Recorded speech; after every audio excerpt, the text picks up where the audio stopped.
but not that way. Rotate the other way. Not that way. I'm saying like the orientation of the phone. Yeah, that way.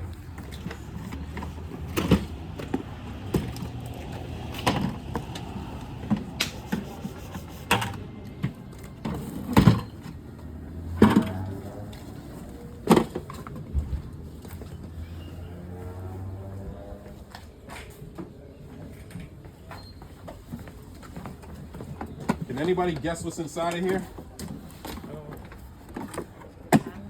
I guess it's kind of hard to guess, right? So we got a multi-tool. Another term for this tool is called an oscillating tool. It's one of the safest tools I would say that you can use. All it does is vibrate, right? It just really just goes like back and forth, but the way that it ranges is very minimal. So it's not as dangerous as a lot of the other tools where it's just vibration for the most part, right? Another reason why I like using this particular tool, like in the name, the multi-tool, I can use it for cutting, right? So if I needed to cut under a door, I might use something like this. If I need to cut a piece of flooring, I would use one of these attachments right here. In this particular situation, we're gonna be doing sanding. So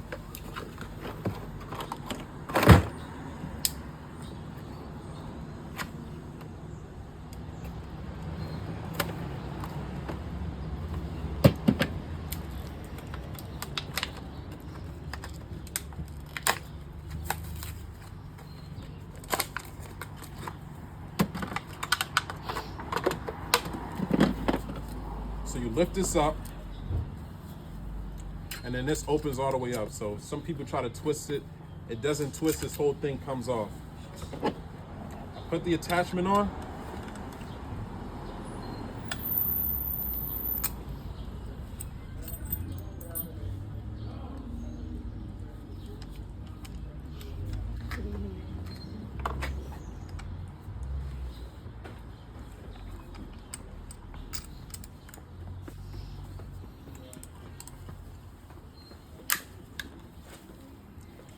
All right, and then that holds it in place. And then it comes with these pads. I got another pack of pads as well.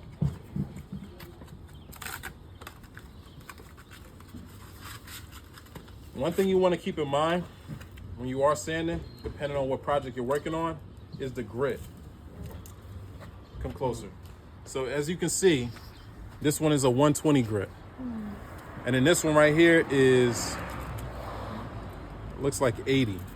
All right, can anybody tell me the difference in these two? So if it's 120 and this one's 80, which one is more fine? 120. The 120 one is, all right? The 80 is more rough. If you look at the different textures on them, right? So what those numbers represent is how many particles per inch. All right, so this one has, of course, 120 particles per inch, and this one has 80. So in order for it to fit that many particles, the particles have to be tinier. So in a situation where I want to get a whole bunch off at once, I'm going with a more coarse one or a lower number. If I want to get a more smooth finish, then I go with a higher number. All right. So if you want, you could start it at 80 and then make your way to a 120. But I never see it where somebody starts at a 120 and then goes to 80. Maybe if they find that it's not aggressive enough, but typically as you continue to sand, you start to go to a higher number. All right, so whoever's operating the multi-tool, I'll just throw the 80 on there now. This is like Velcro.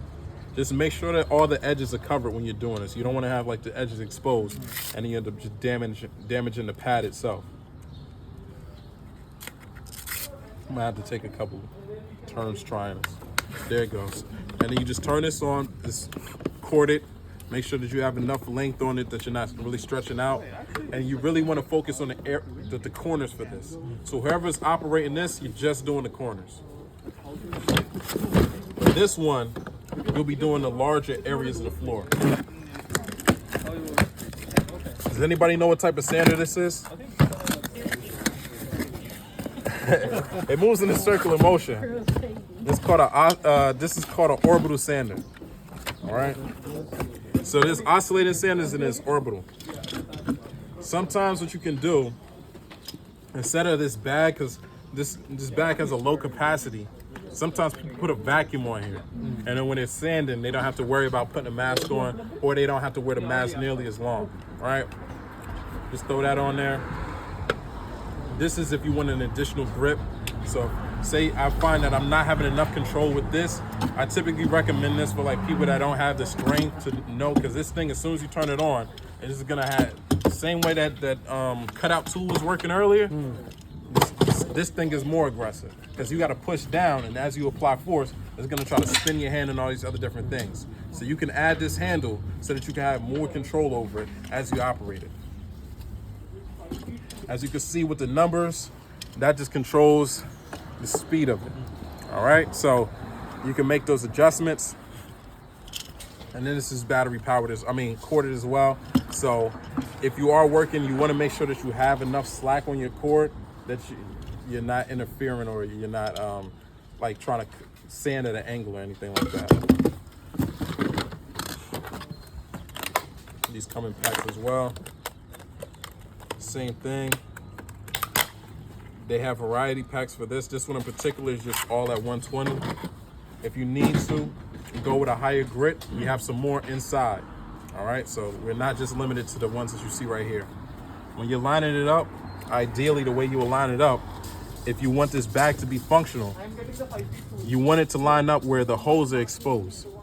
If you cover the holes on it, of course, when you're sanding, it's not gonna end up vacuuming up or collecting it into the dustbin right here. All right. And like I said, you just turn it on, make sure that you have full contact going around the edges. You don't want anything else exposed, because if not, then you'll start sanding and then dulling this down. And the next time you try to put one of these on here, instead of it having this Velcro to grab it, it's just gonna be smoothing out. Yeah. All right, so it's not gonna hold in that corner forever after that point. So make sure that when you put this on, that it's making full contact going around, and you're good to go. Any questions? Yeah. What's up? No. Oh, no questions. So Okay. we're not going to do the sanding on the rails, right? Not the rails, just the if you lamp. had to do that, then would that be different guide for the different tool for that? If I was doing the rails, I would literally use the hand sander, or I would use an oscillating sander. So it's not going to be. It's going to be closer to this, but it's going to have a wider like face on it as opposed to this. This is very tiny. Right, so if I'm doing the rails, I'm gonna be sanding forever with something like this. Where with the other one, it's typically about 4 inches wide. It's like a square, and I'll use that instead. It'll be just as light as this, and then of course with that one, it gives me more variation. Where this just has one speed.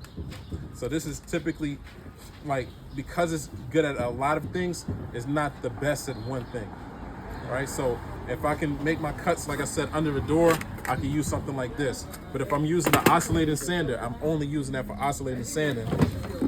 So I have the same range on it the same way this one does. This one only has one speed, where the other one will have multiple speeds. All right? All right, y'all good to go.